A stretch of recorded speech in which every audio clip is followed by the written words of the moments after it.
उसी मतले और मक्ते के लिए है। भावों की जो अनुगूंज है वो अद्भुत है। अनुगूंज पहला तत्व नहीं है, अनुगूंज सेकंड है।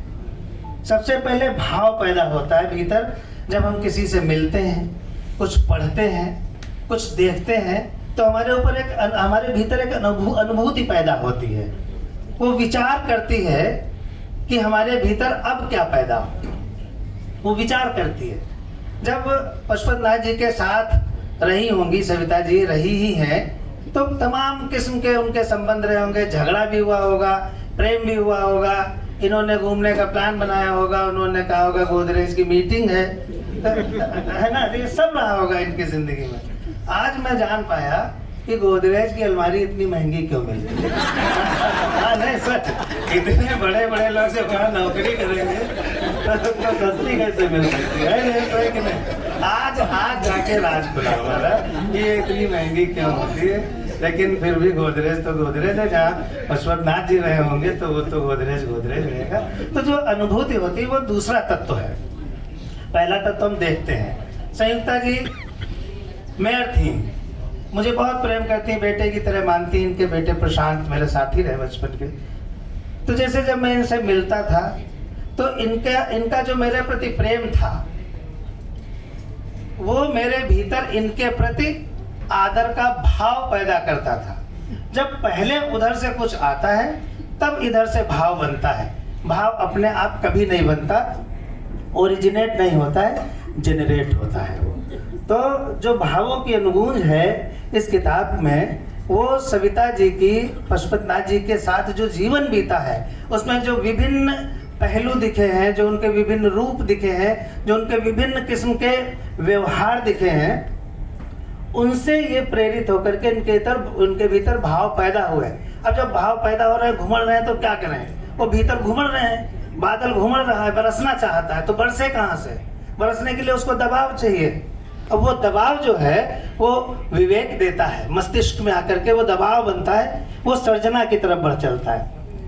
तब फिर आदमी या तो गाने लगता है, संगीत बजाने लगता है, गिटार बजाने लगता है, वीणा उठा लेता है, ये बजाने लगता है, माउथ आर्गन बजाने लगता है।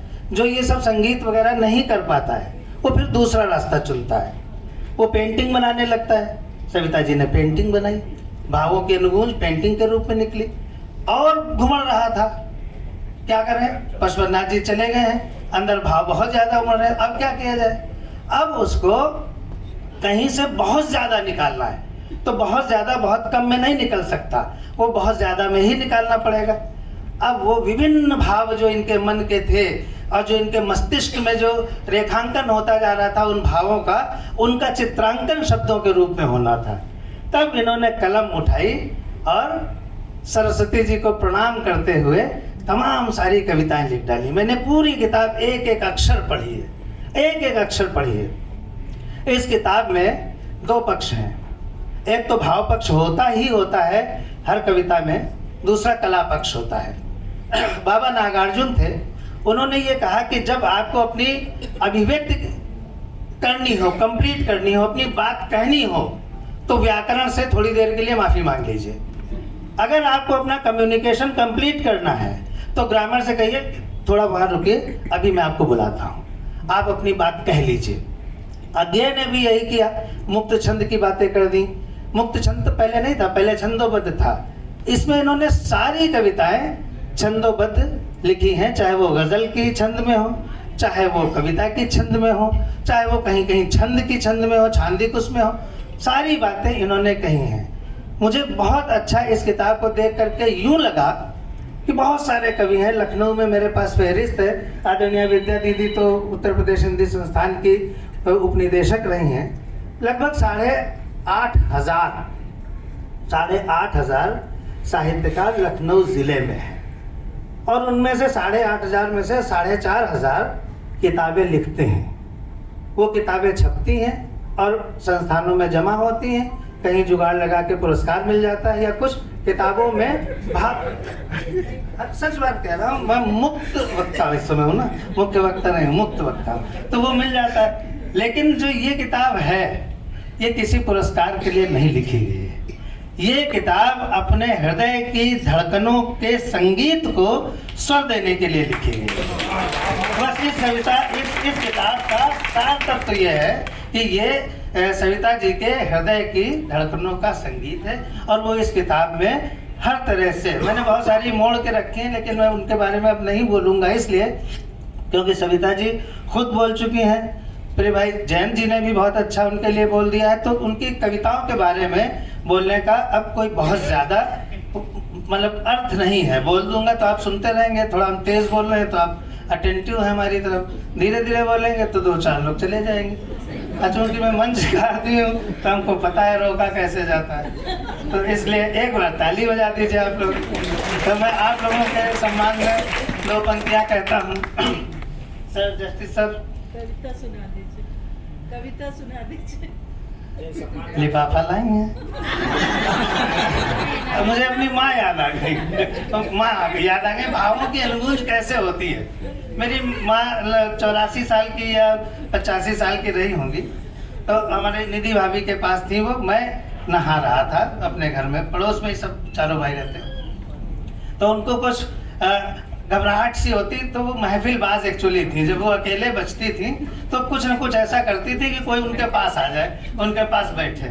तो उन्होंने भैया को बुला लिया, भैया मतलब हमारे बड़े दादा राजीव को बुला लिया, यानी निधि भाभी के पति मुकुल भाई को बुला लिया। अच्छा हमको भी बुलावे, हम नहा रहे थे, हम पहुंचे नहीं, 5 मिनट हो गया, 10 मिनट हो गया। अब भावों की अनुभूति किस तरह से मुखरित होती है, वो मेरी माँ ने जो डायलॉग मारा है उस पर आप लोग बहुत बढ़िया तालियां बजाइएगा। मैं मंच का कवि, मेरी माँ 85-86 साल की, थोड़ा सा विस्मरण वाली चीजें जो भूलने टाइप पे लगती उनके मन में था। बहुत अद्भुत घटना। तो हम आ नहीं रहे थे, टाइम लग रहा था। अब वो कह रही हैं, अवधि में ही बोलती थी, हम अवधि में ही बोलेंगे। बोली वो ऐसे नहीं है, पहले उनका लिफाफा दो तब है। मेरी नजर से कहा पहले उनका लिफाफा दो। तो ये भी भावों की अनुगूंज है, ये भी भावों की अनुगूंज है। तो ये किस तरह से हम कहाँ पर क्या अपने को प्रदीप्त करते हैं, अपने भीतर के उजाले को किस तरह से हम प्रकट करते हैं, ये अनुगूंज है। मैं इस किताब की बहुत प्रशंसा करता हूँ, और मैं इसलिए भी बहुत कृतज्ञता का अनुभव करता हूँ कि एक अच्छे समारोह में मैं मंचों पर जाता हूँ। मैं तो पुष्कर के पशु मेले में भी कविता पढ़ने जाता हूँ, लेकिन आप जैसे लोग नहीं मिलते हैं। नहीं, भगवान कसम नहीं मिलते। तो झूठ नहीं, जब न्यायमूर्ति मंच पे बैठे हो तो हमें झूठ बोलने की क्या जरूरत है। न्यायमूर्ति मंच पर बैठे हैं, आप जैसे लोग अब मिलते नहीं हैं। लाठी वाला बताता हूँ, वो भी सच्ची घटना, वो भी बाबा के अनुकूल है। आप जैसे लोग अब मिलते नहीं हैं, इस महक के फूल अब खिलते नहीं हैं। आप चलकर आ गए हैं, शुक्रिया, लोग तो भूकंप में हिलते नहीं। तो ये है लाठी वाली बात याद दिला दी भाई साहब ने। मैं कवि सम्मेलन में कविता पढ़ रहा हूँ मुरादाबाद में, बहुत पुरानी बात है, 98-9 की होगी। एक आदमी डंडा लिए हुए मंच के आगे से ऐसे जाए और फिर ऐसे लौटे, फिर ऐसे जाए। अच्छा हम डिस्टर्ब हो, वो डिस्टर्बेंस होता ही है। तो हमने कहा भाई साहब क्या बात है? बोले नहीं नहीं आप कविता पढ़िए, आप कविता पढ़िए। हमने कहा बात क्या? बोले आप कविता पढ़िए, हम तो उसको ढूंढ रहे हैं जिसने आपको बुलाया।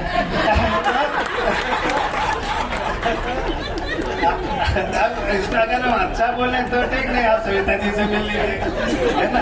ये होता है कभी कभी, ऐसे होता रहता है। आप लोग तो बहुत बड़ी संख्या में एक कवि सम्मेलन में गए, खाली 2 ही लोग बैठे साथ में, पूरा 2 ही लोग बैठे हुए। हमने कहा आप लोग तो बहुत अच्छे श्रोता हैं, हमको सुनने के लिए आए हैं। बोले जल्दी सुनाओ, मैं लाइट वाला हूँ, ये टेंट वाला है। तो यहाँ कम से कम लाइट और टेंट वाले लोग नहीं। एक और खुशी की बात मुझे ये मिली यहाँ पर आके कि मेरी समधन भी यहाँ आई हुई है, हमारी समधन आई हुई है, हमारी भांजी है, सगी भांजी, इनके बेटे को भी आई है, और दुबई से चल के यहाँ पे आई है, बैठी हुई है। हम उनका भी हार्दिक स्वागत करते हैं। एक ही समधन है हमारे पास, गिनी चुनी, तो वो भी सामने बैठी है। तो जब सामने समधन हो तो समझी तो पूरी अपनी को निकाल के रखी देगा, टैलेंट की सारी पूंजी, सारे भावों की अनुगूंज रख देगा।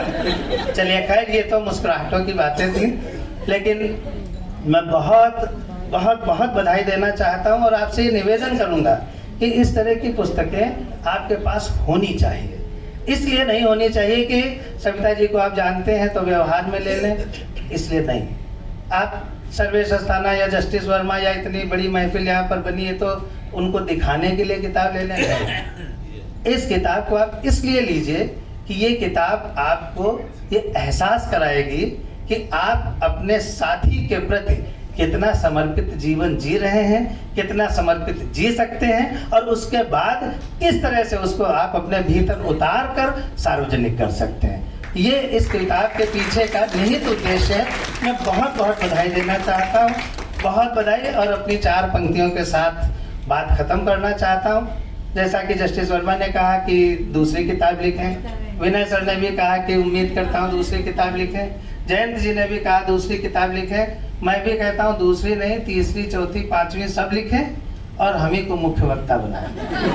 हाँ।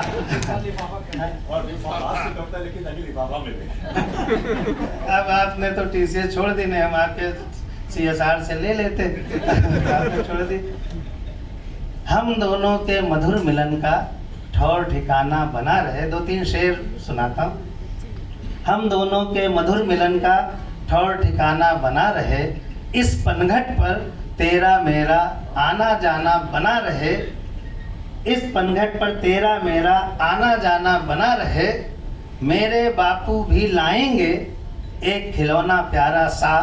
एक कवि की, एक साहित्यकार की ख्वाहिश क्या होती है, मेरे बापू भी लाएंगे एक खिलौना प्यारा सा, हर मुफलिस के बच्चे का ये ख्वाब सुहाना बना रहे, हर मुफलिस के बच्चे का ये ख्वाब सुहाना बना रहे, जिसके कारण दंगे भड़के लूट मची और कत्ल हुए, जिसके कारण दंगे भड़के लूट मची और कत्ल हुए, वही कह रहा अमन चैन का ताना बाना बना रहे, वही कह रहा अमन चैन का ताना बाना बना रहे।